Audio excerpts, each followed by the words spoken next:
Hey guys, it's Misty from the Book Rat, and it's time for this month's book chat.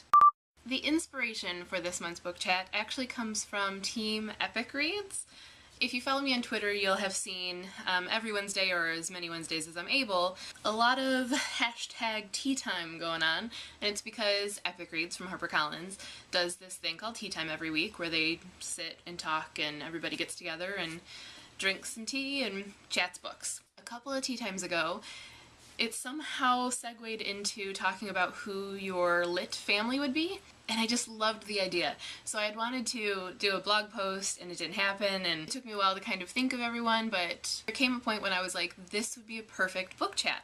So today's topic is your lit family, or your lit life, basically. This isn't characters from books, this is the actual authors and, literary figures that would be your chosen family. So you can do however many you want, whoever you want. You can have a huge family that lives on a commune, or, single parent in an apartment, whatever you want to do, totally up to you. But here is my lit family. I'm going to start off agreeing with Margaux because my lit dad, definitely Neil Gaiman. I just feel like life with him as a dad would have been very interesting and quirky and a little dark, definitely with a push toward creativity. And I like that.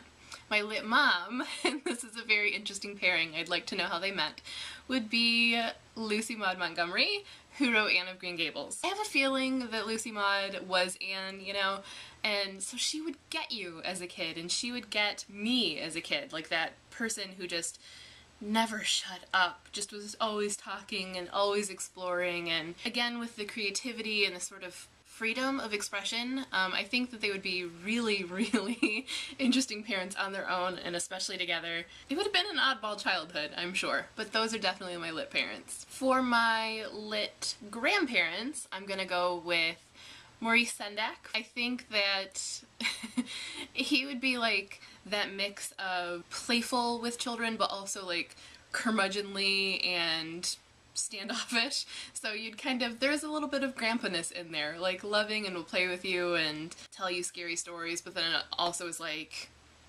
time to go away, kid. And my other literary grandpa would definitely be Dr. Seuss. I mean, come on, obviously. And my lit grandma would be Toni Morrison. I had to have her in there somewhere, and I think she would be perfect in that role. Again, she would be, one of those grandparents that like expands your horizons and talks to you seriously and makes you think about things, and is loving and nurturing, but at the same time is firm. And I just adore her, so she had to be on the list. The other grandma would be Margaret Atwood. Probably similar reasons, actually, to Toni Morrison, and again, just she had to be in the family tree somewhere. I'll leave it up to you guys to decide how that pairing works out, who's with who.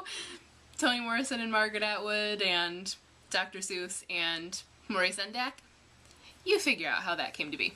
So my lit brother would be Christopher Pike, because he has to be. It was hard for me actually to think of a lit brother until I thought of Christopher Pike, and then it was just like, right. You have to figure that someone that writes horror would be someone that would mess with his sisters and, try to scare them and stuff, so I mean, that fits with the brother, but also I love him, and he had to be in there somewhere. My lit sister would be Sarah Beth Durst. She writes such different things every time out of the gate, and I love that, and I feel like we would really, connect and have that sisterly bond, and are similar and maybe too similar and would fight and steal each other's clothes, but she would be a perfect lit sister for me. Now, all of the people that I wanted to be my lit sisters but couldn't fit because the house would be too crowded are gonna be my lit cousins.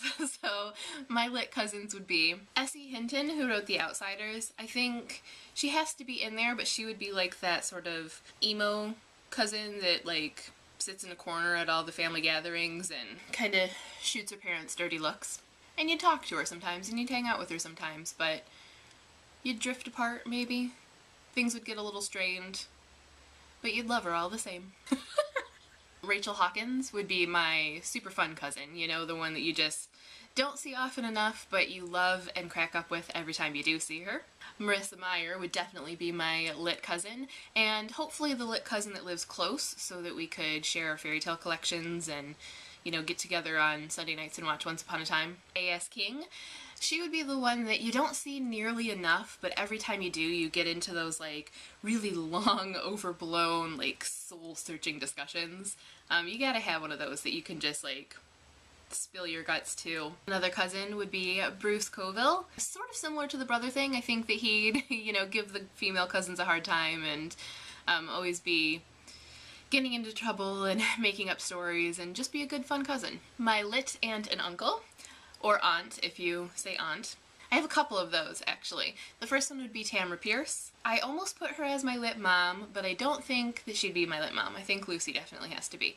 But she'd definitely be a good aunt, you know, that one that just sort of swoops into your life and teaches you things, you know, tries to make you a strong, confident person and firmer and, you know, thought-provoking, kind of like the grandma, but more in an aunt capacity. Maureen Johnson, she would be the sort of fun, kooky aunt, you know, the one that takes you shopping and undermines your parents. And Shirley Jackson, and I can't even tell you why, she just is. She's my literary aunt, it just needed to be.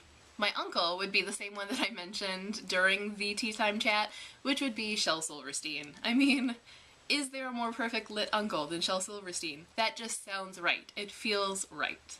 My literary pet, I'm actually gonna have two. A traditional one, which would be Marley, because I couldn't think of a dog that, you know, wasn't a character, but was actually, you know, real and wrote the book, only, you know what I mean. And the other one would be Christopher Hogwood from The Good Good Pig, because I've wanted him as a pet ever since I read that book. My literary neighbor would be Jane Austen, because she had to be in there somewhere. I mean, obviously. And she couldn't be my literary mom necessarily, but she needed to be close. I needed to have access to her. So she's the neighbor, and I can go and bug her and have her tell me stories, and yeah, she just had to be. My literary BFFs, and yes, I'm having more than one best friend, would be Kirsten White. I think we would gel. I think that she would be a great literary best friend.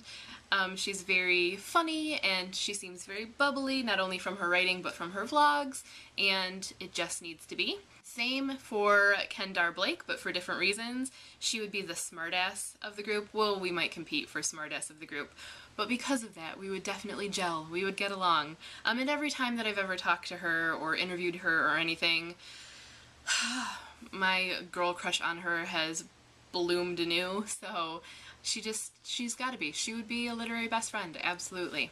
And my literary crushes. And of course, you have to have more than one crush, so I'm going with the Patricks.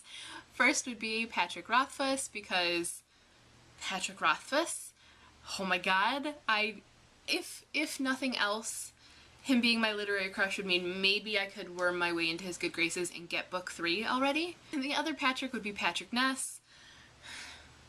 My little fangirl heart quivers when I think of him. His writing is fantastic. As I said, when I met him at ALA, he is a charmer. So the Patricks, they win all my feels right now. They're my crushes. And I think I covered all the bases. I'm sure I forgot people, and I'm gonna be like lunging awake in the middle of the night to say, oh my gosh, so-and-so. So, you know, that happens. But for now, at least, that is my literary family. I definitely want to hear about yours, whether you do a vlog or a blog post or just tweet me and tell me who your, you know, lit whoever is. I think it's a really fun kind of conversation to have, and looking at it a little differently, because I think that we always do the sort of character thing, but not necessarily the people behind the characters. Definitely want to see your responses. Also, if you haven't already, make sure to check out Tea Time with Epic Reads every Wednesday, and just join in the conversation wherever you may be. That's all for me for now, and as always, happy reading! Oh, how does anyone ever take me seriously?